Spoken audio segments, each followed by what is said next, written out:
feeling of being watched, of never truly being alone, that's what sends shivers down my spine every time I step outside my door. It's the unshakable sense of dread that accompanies me wherever I go, a constant reminder that someone, somewhere, is lurking in the shadows with sinister intentions. It started innocuously enough, with a lingering glance from a stranger on the street or a seemingly innocuous comment on social media. At first, I brushed it off as nothing more than a coincidence, a figment of my overactive imagination playing tricks on me in the darkness. But as the days turned into weeks and the weeks into months, the incidents began to escalate with alarming frequency.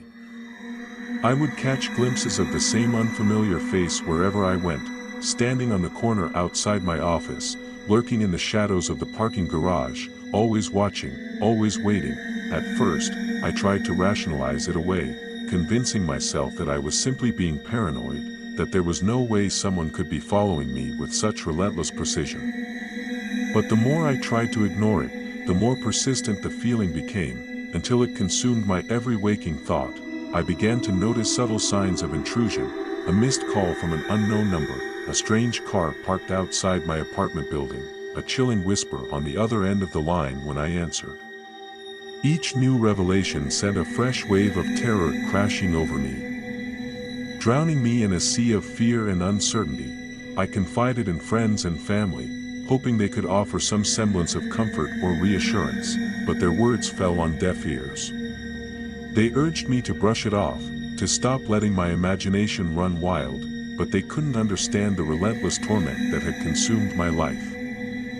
As the harassment continued unabated, I found myself withdrawing further and further into myself, afraid to trust anyone, afraid to leave the safety of my own home.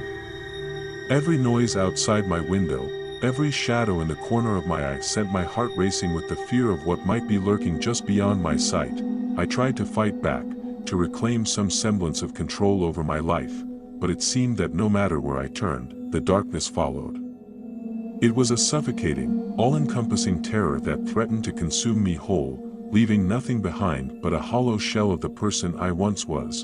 And as the days turned into weeks and the weeks into months, I began to wonder if I would ever be free from the relentless grip of my unseen tormentor. For in a world where the boundaries between reality and nightmare blur into one, the only certainty is the chilling realization that sometimes, the monsters are all too real.